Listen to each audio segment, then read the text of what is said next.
Nasubukan mo na ba habang nagta-type ka sa iyong cellphone ay sa baba ng iyong tina-type ay may lumalabas na message o suggestion. Pero imbis na makatulong ito ay nagpapatagal. Kasi imbis na tama ang iyong tina-type ay kusa itong nagbabago. Kasi imbis na tama ang iyong tina-type ay bigla itong nagbabago. Pero alam mo ba na pwede natin tanggalin ito? Kung gusto mong malaman kung paano matanggal ang suggestion message sa iyong tina-type, panoorin mo ang video na to. Pero bago ng lahat, kung gusto mo itong video, ay huwag kalimutang i-follow para updated ka sa mga bago kong video. Una, punta tayo sa ating messaging apps. Ayan, so kung halimbawa, punta lang tayo sa Messenger o kahit anong platform na gusto mong i-message. So halimbawa, type ko lang dito ang saan ka pupunta.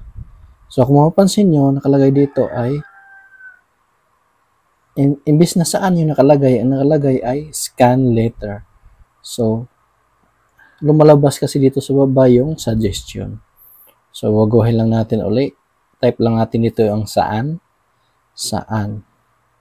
Space ka. So, kung mapapansin nyo, kung nilalagyan natin ng space, yung saan ay nagiging scan.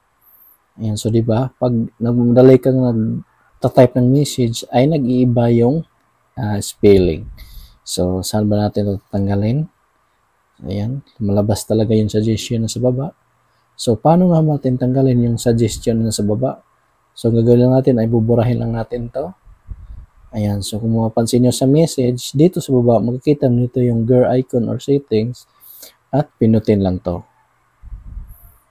Ayan, then, dito sa under sa smart typing, makikita mo dito ang predictive text. So, napapansin nyo, naka-on siya. So, dapat naka-turn off to. So, turn off lang natin.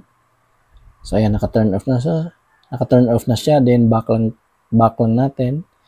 So, ngayon, tatype na natin yung saan ka pupunta.